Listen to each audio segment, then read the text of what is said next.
Oh, hey. Welcome to another edition of Socrates Explains Everything. My name is Socrates. I like to explain things.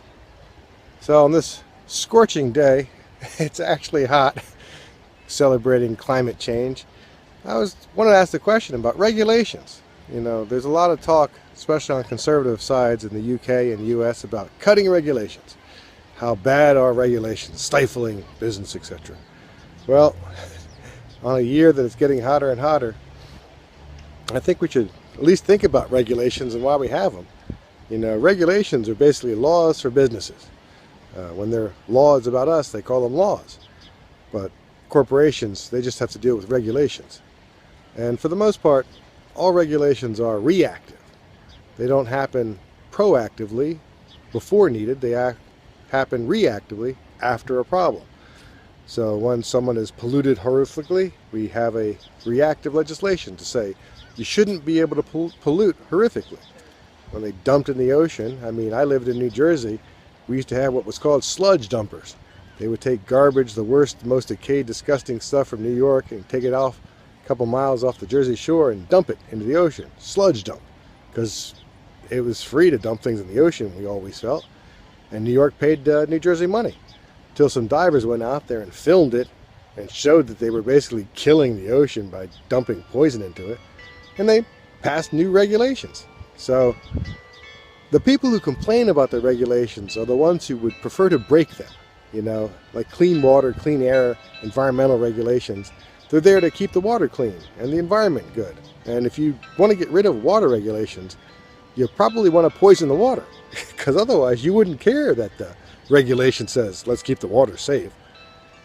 So when someone's telling you they should get rid of regulations, at the same time they want to pass laws against us, I don't know. That's a little disingenuous, And how you end up with a corrupted world that's getting hotter and hotter and hotter, and people are living in 40-degree climates.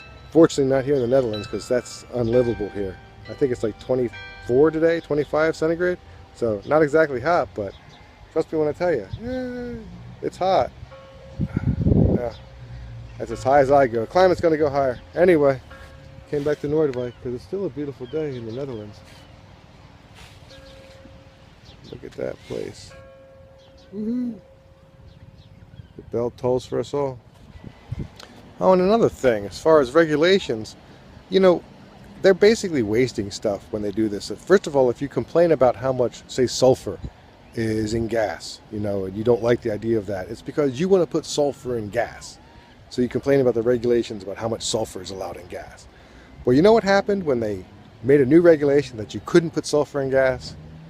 Suddenly, the crude oil companies became the main supplier of sulfur. It's true. If we got rid of crude oil right now, we would have a hard time replacing the sulfur because they have to pull it out of the crude oil legally before they can sell it as fuel, and in the end they collect a huge amount of very pure, very useful industrial sulfur.